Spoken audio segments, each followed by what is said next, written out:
Una vez que está muerto, lo retiran de la cruz, lo envuelven en tela y lo llevan a una tumba prestada.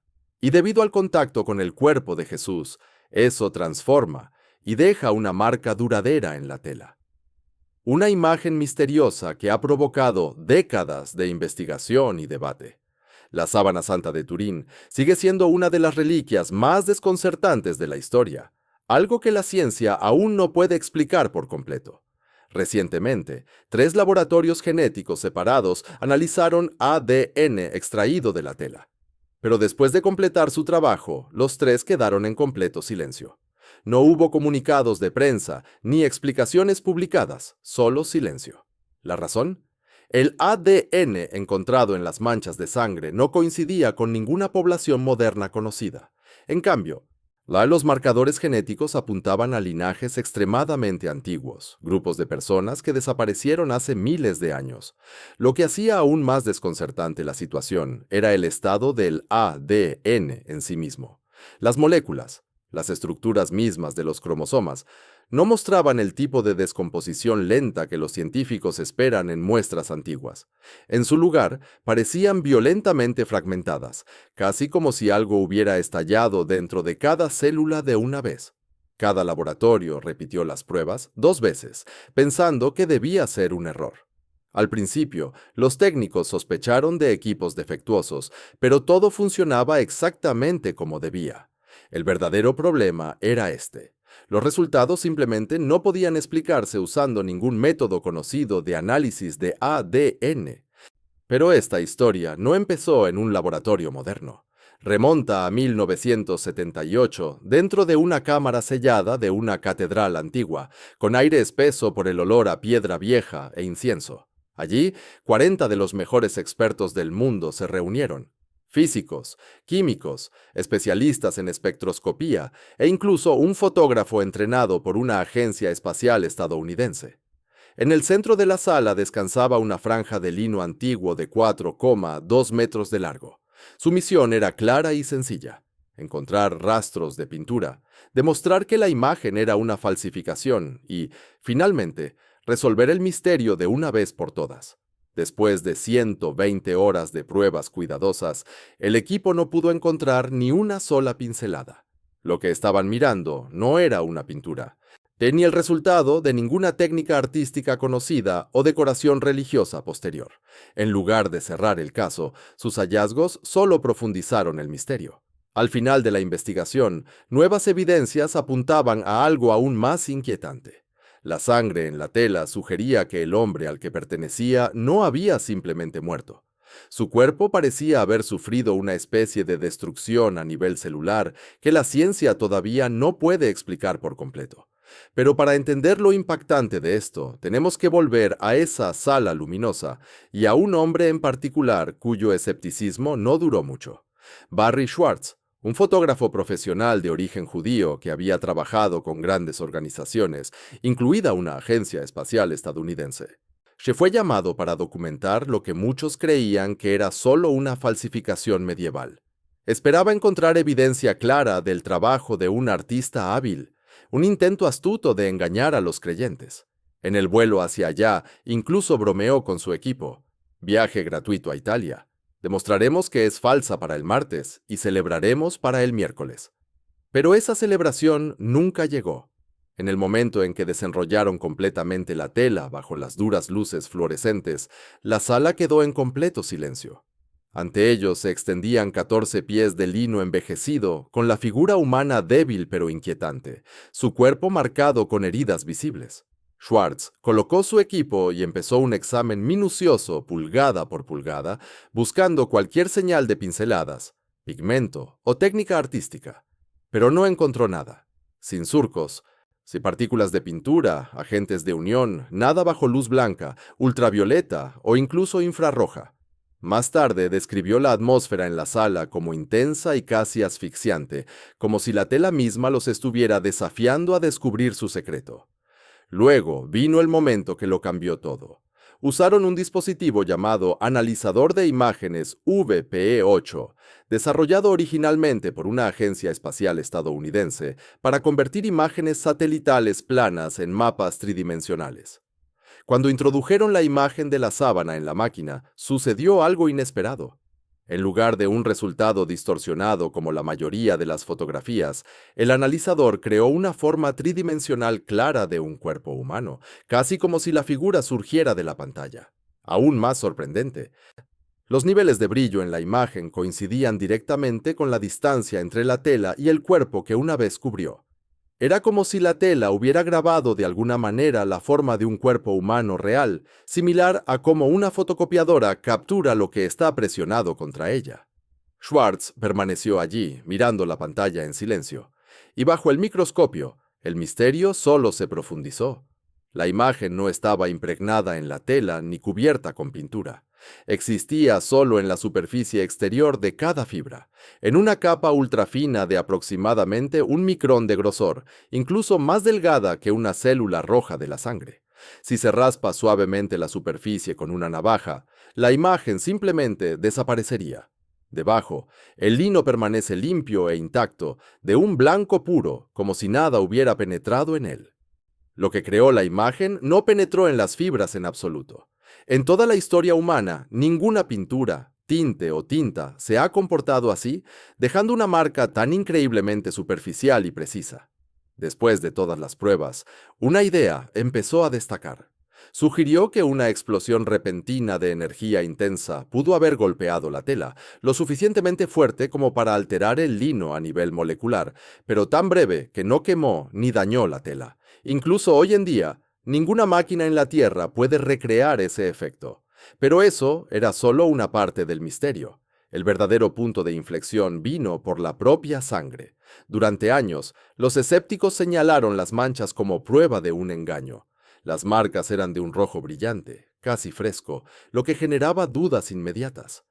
Cualquier persona con conocimientos básicos de criminalística sabe que la sangre seca se oscurece con el tiempo, llegando a volverse negra. La sangre en una tela de casi 2000 años de antigüedad no debería seguir pareciendo roja. Por eso, muchos creían que las manchas eran falsas, posiblemente creadas con pigmentos como cinabrio u otros materiales para imitar heridas y engañar a la gente. Parecía convincente, pero había un gran problema con esa teoría. Un bioquímico llamado Alan Adler decidió ponerla a prueba.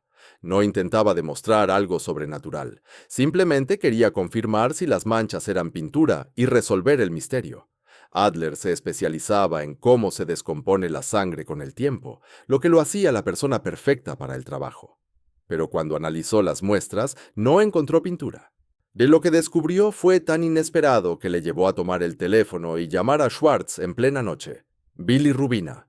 Esa fue la revelación inesperada. Y no solo un rastro de ella, sino niveles inusualmente altos. Este detalle resultó ser una de las piezas más importantes de toda la investigación. Aquí te explico por qué importa. Cuando una persona pasa por un trauma físico extremo y prolongado, el cuerpo comienza a deteriorarse. A medida que los órganos empiezan a fallar, el hígado libera bilirrubina en el torrente sanguíneo. Este compuesto amarillo se une fuertemente a la hemoglobina, la proteína en la sangre que transporta oxígeno. Esa unión cambia todo. Esencialmente, bloquea el color rojo de la sangre, evitando que se vuelva oscura con el tiempo. Así que, incluso después de cientos o miles de años, la sangre puede seguir pareciendo roja. En otras palabras, el color no era accidental. Era una firma química, una señal de sufrimiento violento y severo, tan intenso que el cuerpo ya se estaba apagando mientras el corazón aún latía. Y no solo eso. El material encontrado en la tela apuntaba claramente a sangre humana. La evidencia molecular reveló hemoglobina humana, albúmina humana e inmunoglobulinas humanas, componentes que confirmaban que no era pintura ni tinte, sino algo mucho más real y mucho más inquietante. En la parte posterior hay más de 100 marcas que parecen heridas por látigo, coherentes con un flagrum romano, un látigo hecho de varias hebras de cuero. No eran látigos comunes. Los extremos a menudo tenían trozos de metal o hueso, diseñados para desgarrar la piel con cada golpe. También hay heridas que coinciden con la crucifixión, perforaciones en ambas muñecas y una lesión profunda en el costado de las costillas, del mismo ancho que una lanza romana. Aún más llamativo, pequeñas partículas de tierra estaban incrustadas en el área de los pies de la tela.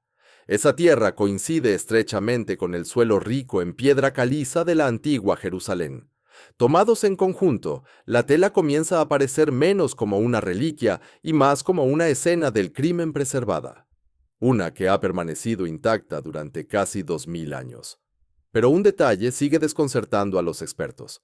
La sangre llegó primero y la imagen apareció después. Donde ya la sangre había impregnado el tejido, la imagen desaparece por completo. Es como si lo que formó la imagen se detuviera exactamente en los bordes de cada mancha de sangre. Digo, en otras palabras, la secuencia parece clara. El cuerpo sangró, la sangre se transfirió a la tela, y solo entonces algo creó una imagen tridimensional detallada alrededor de esas áreas sin alterar la sangre misma. Entonces, la pregunta sigue en pie. ¿Qué tipo de proceso podría hacer eso? Tenlo en cuenta, porque aquí la historia toma otro giro hacia el momento en que 3 laboratorios quedaron completamente en silencio. Cuando la tecnología de secuenciación de ADN se volvió lo suficientemente avanzada para analizar material desde lo profundo de las fibras de la sábana, los científicos esperaban un resultado confuso. Después de todo, la tela había sido manipulada durante siglos por sacerdotes, cuidadores y numerosos visitantes, por lo que la contaminación con ADN moderno parecía inevitable. Pero lo que encontraron fue muy diferente. El material genético extraído desde dentro de los hilos, no de la superficie, sino incrustado en el propio tejido, reveló marcadores vinculados a regiones como el sur de Asia, África del Norte y el antiguo Cercano Oriente. Algunas de estas señales genéticas eran increíblemente antiguas, remontándose a poblaciones que desaparecieron hace miles de años. Si la tela hubiera sido creada por un artista europeo medieval, el ADN seguramente habría indicado claramente Europa Occidental. Pero no fue así. En cambio, el perfil genético coincidía mucho más con poblaciones del antiguo Cercano Oriente. Y luego llegó el siguiente misterio, porque ese ADN no solo existía, estaba severamente fragmentado. El ADN encontrado en las manchas de sangre no solo había sido desgastado por el tiempo. De ahí estaba roto a nivel cromosómico de una manera que no coincide con el envejecimiento normal. Generalmente, el ADN se degrada lentamente y en orden, como páginas de un libro que se desvanecen o se rasgan una a una. Pero esto fue diferente. El patrón parecía más bien que las células habían estallado desde el interior, como si algo repentino e intenso hubiera causado el daño de golpe. Los genetistas suelen asociar este tipo de destrucción con traumas biológicos extremos, algo tan severo que interrumpe el código genético en sí. Lo que hizo aún más impactante fue la coherencia. 3 laboratorios diferentes analizaron las muestras y todos reportaron los mismos resultados. Al principio, muchos pensaron que debía ser un error, un equipo defectuoso o lecturas incorrectas, así que probaron de nuevo. Volvieron a calibrar sus instrumentos.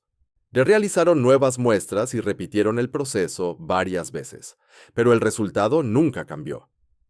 Cada prueba en cada laboratorio mostró exactamente el mismo patrón inusual, y desde entonces no ha habido muchas explicaciones, ni teorías alternativas claras, ni seguimientos detallados, solo un silencio notable por parte de la comunidad científica.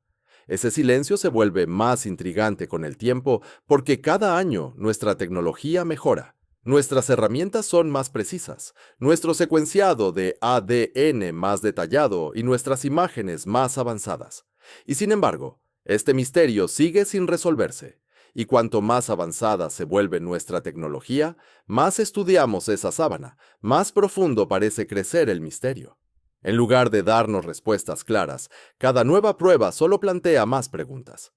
Casi parece que la tela estaba esperando, como si solo pudiera comenzar a revelar sus secretos una vez que desarrollamos las herramientas capaces de examinarla realmente. Piénsalo. Hemos enviado sondas a través del sistema solar. Hemos aterrizado máquinas en Marte. Incluso hemos capturado imágenes de un agujero negro a millones de años luz de distancia. Y, sin embargo, aquí en la Tierra, todavía no podemos recrear esa tela. No podemos explicar completamente cómo se formó su imagen. No podemos dar cuenta de las extrañas propiedades de la sangre, y, ciertamente, no podemos explicar el ADN que apunta a poblaciones antiguas y desaparecidas hace mucho tiempo, combinadas con signos de un evento violento que no encaja en ninguna categoría conocida de la física moderna. Y Barry Schwartz es un ejemplo perfecto de lo inquietante que todo esto se volvió. Fue a Italia como escéptico, totalmente convencido de que iba a descubrir que la sábana era una falsificación ingeniosa. Esa fue su misión desde el principio, pero lo que encontró lo cambió. En lugar de desacreditarla, pasó el resto de su vida documentando y preservando cuidadosamente los datos recopilados durante esa investigación. En una entrevista, admitió algo notable. Había ido buscando evidencia de una falsificación, pero lo que encontró parecía mucho más una prueba de algo real. Y eso nos lleva de nuevo a la pregunta central. Si las marcas en la tela apuntan a un sufrimiento intenso y prolongado, si los rastros de ADN están relacionados con el antiguo cercano Oriente, y si el material genético en sí parece haber sido violentamente alterado desde adentro por alguna fuerza desconocida, entonces, ¿qué podría haber creado esa imagen tridimensional y detallada en la tela sin quemarla, sin dañarla, en el mismo momento en que parece haber alterado el propio cuerpo? Esa es la pregunta que aún permanece.